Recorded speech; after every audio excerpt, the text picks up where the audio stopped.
मतलब सेंटेंस में ये कोशिश करें कि विद का प्रयोग ना हो। चलो एक बेसिक बात है रूल के हिसाब से, इसलिए समझा दिया गया है। जैसे सेंटेंस है when I was going to college, जब मैं कॉलेज जा रहा था। व्हेन माने जब, आई माने मैं, वाज माने था, गोइंग माने जा रहा, टू कॉलेज कॉलेज को, जब मैं कॉलेज को जा रहा था तो आई केम अक्रॉस, मैं मिला माय चाइल्डहुड फ्रेंड, अपने बचपन के दोस्त से। चाइल्डहुड माने होता बचपन के, फ्रेंड माने दोस्त, अपने बचपन के दोस्त से मिला। तो बचपन के दोस्त से मिला, उसके साथ मिला, तो उस कंडीशन विद आना चाहिए था। तो ये कहता है लेकिन कम अक्रॉस आया है, केम अक्रॉस आया है, तो उस कंडीशन में आप इसका प्रयोग ना करें। ठीक है, विद का प्रयोग ना करें तो ज्यादा सुटेबल होता है, अन्यथा वो गलत माना जाता है।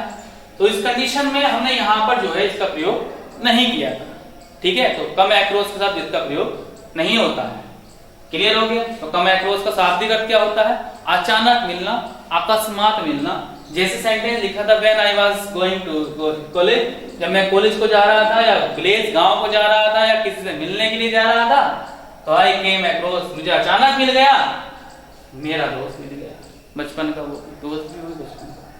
चल अगला नियम देखते हैं। अगला नियम क्या कहता है? अगला प्रीपोजिशन, सॉरी रूल तो इसमें यही। अगला प्रीपोजिशन देखते हैं। अगले प्रीपोजिशन आती है यूज ऑफ अपॉन। अब तक हमने ऑन पढ़ा, ऑन ऑन, ऑन माने पर, जो चीज। The book is on the table, book. अब तक हमने ऑन पढ़ा, अब अपॉन आ गया, यानी ऑन के साथ साथ अपॉन लग गया, अप माने ऊपर। तो इसका मतलब क्या है? दोनों में ऑन और अपॉन में पहला अंतर देखिएगा। ऑन माने पर और अपॉन माने भी पर, लेकिन वो होता के ऊपर। ऑन माने पर और अपॉन माने होता है के ऊपर, या करीब, या लगभग, यानी गति की स्थिति में इसका प्रयोग करते हैं। ठीक है, बहुत बड़ा अंतर है ऑन और अपॉन।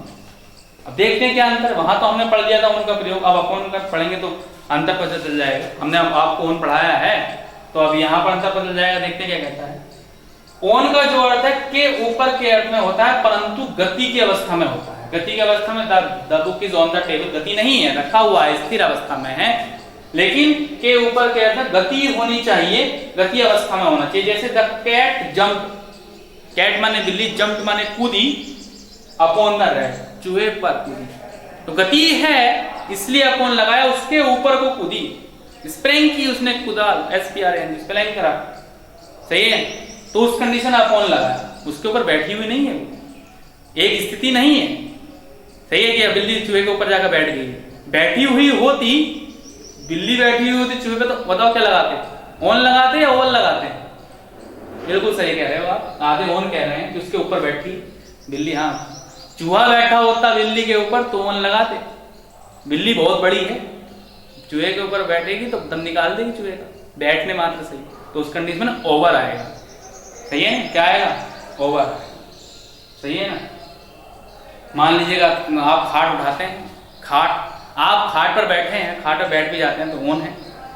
कभी कभी खाट को अपने सिर पर भी रख लेते हैं तो वो ओवर हो गया, क्योंकि खाट ने तुम्हें पूरा ढक लिया। तुम खाट पर लेटोगे तो पूरे नहीं लेट सकते हो। आप क्या वो ऐसे लेटते हैं जब तो एक टांग इधर को, एक उल्लंग को, एक पल्लंग को करके।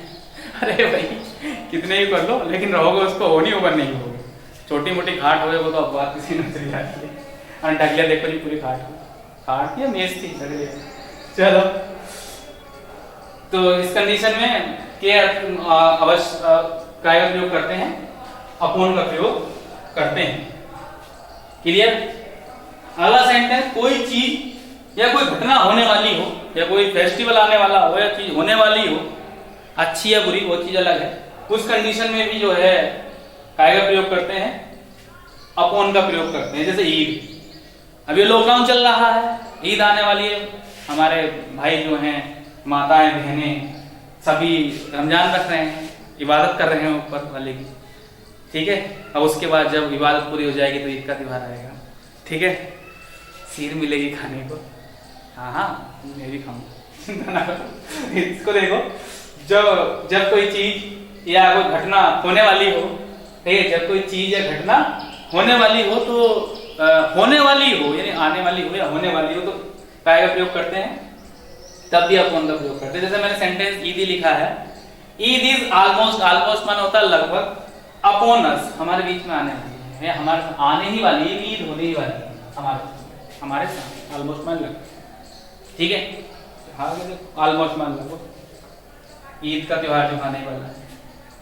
सही है, ईदी ईद मिले, कपड़े वपड़े नहीं, जल्दी से लॉकडाउन खुले, नहीं तो पता चला ईदी का करेंगे क्या, पैसा करेंगे इधर, सामान ही नहीं खरीद सकते। चल आगे देखते हैं यूज ऑफ अबाउट। सही है, तो अपॉन का तो क्लियर हो गया। अपॉन का प्रयोग केवल दो कंडीशन में कर रहे हैं, जब भी गति हो या कोई चीज या घटना होने वाली हो, उस कंडीशन में प्रयोग कर रहे हैं अपॉन का।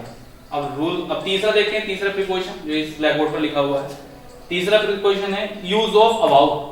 अबाउट का मतलब शाब्दिक अर्थ लें, ABOUT अबाउट। अबाउट का जब शाब्दिक अर्थ लेते हैं तो अबाउट का मतलब होता है बारे में या लगभग, के बारे में या लगभग। अबाउट का शाब्दिक अर्थ है, सही है, के बारे में या लगभग। ये देखो, बारे में या लगभग। तो 3-4 नियम में से देखते हैं क्या कहता है। पहला नियम क्या कहता है, के बारे में, के बारे में। पहला सेंटेंस लिखा है आई नो अबाउट यू, मैं तुम्हारे बारे में जानता हूँ। हाँ, आप ही से कह रहा हूँ भाई, आपके बारे में जानता हूँ मैं, बिल्कुल बहुत बारीकी से जानता हूँ। आई नो अबाउट यू, सही है, मैं तुम्हारे बारे में जानता हूँ। अब आपका वो नो के साथ टू लगाना है। अरे भाई मैंने बताया था नो के साथ टू प्रीपोजिशन का प्रयोग करते हैं, एक्टिव पैसिव में यूज करते हैं। लेकिन मैंने एक बात और बताई थी, सेंटेंस के सेंस के हिसाब से वर्ड बदलते रहते हैं। यही तो इंग्लिश है, यही तो इंग्लिश है। और इंग्लिश क्या है, मैथ तो है ना कि एक बार कोई बात कह दी तो वही बात सच है कि 2 + 2 = 4 होते हैं, ठीक है ना, होते हैं। लेकिन इंग्लिश में ऐसा कुछ नहीं। मैं जो कह रहा हूँ मेरी बात 100% श्योर नहीं हो सकती। मैं यहाँ पर सेंटेंस लिख रहा हूँ, इनका हमेशा का हर सेंटेंस का अपवाद भी हो सकता है। तर्क पर चलती है, तर्क पर। चलो देखिएगा, तो आई नो अबाउट यू, मैं तुम्हारे बारे में जानता हूँ। चलो दूसरा सेंटेंस लिखा मैंने, tell me about Shanu. Tell माने बताओ, मी माने मुझे, अबाउट माने बारे में, शानू मुझे शानू के बारे में बताओ, नानू के बारे में बताओ। सही, शानू, नानू, मानू, तानू, कुछ आनू, आलू, वालू, गोभी, किसी के बारे में जो मन में आए, कोई सा भी वर्ड आप लिख सकते हैं। सही है, तो मुझे उसके बारे में बताइएगा। टेल मी अबाउट शानू, किसी का भी आप नाम लिख सकते हैं, कोई सा भी नाम लिख सकते हैं यहाँ पे। तो अबाउट माना होता है बारे में, मुझे उसके बारे में बताइएगा। चलो, के बारे में हमने पहले लिख दिया है। अगला है दूसरा नियम क्या कहता है, लगभग के अर्थ में।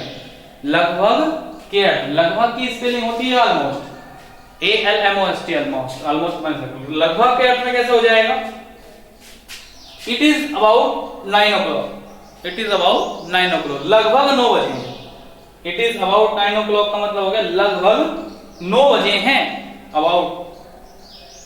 ठीक है, बजने वाले हैं तो अबाउट टू का प्रयोग आता है, होने वाला होता है। वो कह लगभग 9 बजे हैं, तो इट इज अबाउट 9 o'clock। और 9 बजने वाले हैं तो अबाउट के साथ टू हो जाता है, अबाउट टू, होने वाला। अबाउट माना होता है बारे में, और अबाउट टू का मतलब होता है संभावना, ये होने वाला है उस कंडीशन। अगला सेंटेंस लिखा मैंने, अगला सेंटेंस में हम लिखे हैं, it is about 100 kilometre away, लगभग 100 किलोमीटर दूर है फ्रॉम। सही है, कोई आ रहा होगा, दूरी जो है वो बता रहा है, ये दूरी जो है लगभग इतनी किलोमीटर है। It is about 100 kilometre away, दूरी है फ्रॉम मुरादाबाद। लगभग क्या है, अबाउट टू, देखो हमने अबाउट टू लिख दिया है। जो ये दो सेंटेंस में यहाँ पर आपको बता रहा था कि इट इज अबाउट टू, और वो सेंटेंस है इट इज अबाउट माने बारे में, इट इज अबाउट 9 o'clock, तो लगभग 9 बजे हैं, लगभग 9 बजे हैं। और मैंने अबाउट के बाद अगर टू लगा दिया तो it is about to 9 o'clock, तो लगभग 9 बजने वाले हैं। ये बजने वाले हैं, बजने को हैं, बजने वाले हैं या बजने को हैं। ये मैं वो खाना खाने वाला है, ऐसा होने वाला है, वो मिलने वाला है, वो जाने वाला है, वो बिछड़ने वाला है, वाली, उस कंडीशन में होने वाला है, उस कंडीशन में अबाउट टू का प्रयोग करते हैं। ठीक है, तो हमने देखो लिख दिया है अबाउट टू, अबाउट टू। तो अबाउट टू का प्रयोग क्या करते हैं, अबाउट टू का भाव जो होने वाला है, जो होने वाला है मतलब हुआ नहीं है, होने वाला है, उस कंडीशन में अबाउट टू का प्रयोग करते हैं। जैसे सेंटेंस लिखा, he is about to die, वह मरने ही वाला है, या वह मरने को ही, वह मरने ही वाला है या वह मरने को है। देखो हम साफ देखा सकते हैं, it is about to die, वह मरने वाला है या मरने को ही है। हो गया नहीं हो गया, देखो सेंटेंस पूरा क्लियर हो गया। सही, अब हम दोबारा से सारे नियम को देखते हैं, मोटा मोटा देख लेते हैं। एक्रोस पढ़ा, एक्रोस का मतलब होता है उस पार या आर पार, ये पूरा ओवर का प्रयोग हो जाता है। माय फ्रेंड लिव्स, मेरा दोस्त रहता है, कहा कहते हैं ना वो वहां रहता, उस कंडीशन में अक्रॉस लगेगी। तो माय फ्रेंड लिव्स, दोस्त रहता है अक्रॉस द हिल, पहाड़ी के उस पार रहता है। ठीक, अगला एक छोर से दूसरी छोर पर, यानी एक किनारे से दूसरे किनारे पर, छोर माने किनारा ही होता है। और there is a bridge across the river, नदी के उस पार है, उस किनारे पर है, उस कंडीशन में आ जाता है। ओवर भी आ जाएगा यहाँ पे, आपको पूरी बात में बता चुका हूँ किस कंडीशन में आ जाएगा। अगला के दोनों ओर के अर्थ में भी आ जाता है, के दोनों ओर, के दोनों ओर के अर्थ में, के दोनों ओर के अर्थ में, सही है, कि दोनों ओर है। जैसे देयर वर ट्रीज, पेड़ हैं, across the house, across the house, घर के दोनों ओर पेड़ थे, घर के दोनों ओर पेड़ थे, यानी कि वो मिडिल कंडीशन हो गई, बिटवीन वाली कंडीशन हो गई चाहिए, थोड़ा सा घूम रहा है सेंटेंस की तरफ को, लेकिन लगाएंगे नहीं। तो इस कंडीशन में भी अक्रॉस का प्रयोग हो जाता है। There were trees across the house, तो घर के दोनों ओर पेड़ थे, मुझे घर कहाँ आया ना, दोनों ओर पेड़ थे, दोनों वो खड़ा था, ये खड़ा था, उस कंडीशन में भी अक्रॉस का प्रयोग हो जाता है। कम अक्रॉस, अगर अक्रॉस के साथ कम आ जाए तो उसका हिंदी में अर्थ निकलता है अचानक मिलना, अचानक मिलना, कम अक्रॉस अचानक मिलना या अकस्मात मिलना, पर इसके साथ विद प्रीपोजिशन का प्रयोग नहीं करते हैं, सही है। सेंटेंस लिखा था व्हेन आई वाज गोइंग, जब मैं जा रहा था टू कॉलेज को, तो आई केम अक्रॉस, मुझे मिल गया मेरे बचपन का। यूज ऑफ अपॉन, मैंने अंतर बताया था अपॉन और ऑन में। जब कोई चीज रखी हुई है, मोबाइल है, ऑन है, the mobile is on my head, है ना, मेरे हैंड पर रखा हुआ। अब मैं मोबाइल पर बैठ जाऊं, हाँ, सोच रहा हूँ बैठ जाऊं, तोड़ दूं मैं अपना मोबाइल, सही है, कितनी अच्छी बात सोच रहे हो, सही है। तो वो मेरा हाथ पर मोबाइल है तो ऑन है, मैं मोबाइल पे बैठ गया तो ओवर हो जाएगा, सही है। तो ऊपर रखी हुई हो तो ऑन, और मैं मोबाइल पे बैठ गया अपॉन, ओ सॉरी ओवर। ये अपॉन का प्रयोग करते हैं के ऊपर करीब लगभग, यानी गति होनी चाहिए। ऑन और अपॉन में क्या अंतर है, गति का अंतर है। वो रखी हुई होती है, ये गति होती है, जैसे कैट जंप, बिल्ली कूदी, अपॉन द चूहे पर। और जब कोई चीज घटना होने वाली हो तब अबाउट माने होता है बारे में या लगभग में, ठीक है, अबाउट माने बारे में या लगभग में होता है। जैसे सेंटेंस लिखा मैंने, it is I know about you, मैं तुम्हारे बारे में जानता हूँ, लगभग के अर्थ में भी होता है। और अबाउट टू में अंतर क्या होता है, अबाउट टू का मतलब जब कोई काम होने वाला होता है, ठीक है। इन कंडीशन में इनका प्रयोग हम, कोई दिक्कत, प्रीपोजिशन में कोई दिक्कत तो नहीं आएगी। टॉपिक बड़ा है, कोई नहीं, आराम से करते हैं, क्या दिक्कत है, आप भी फ्री, हम भी फ्री, सही है। लॉकडाउन है, घर में पढ़े हो गए करना, इसी पढ़ते रहेंगे स्टेप वाइज, सही है।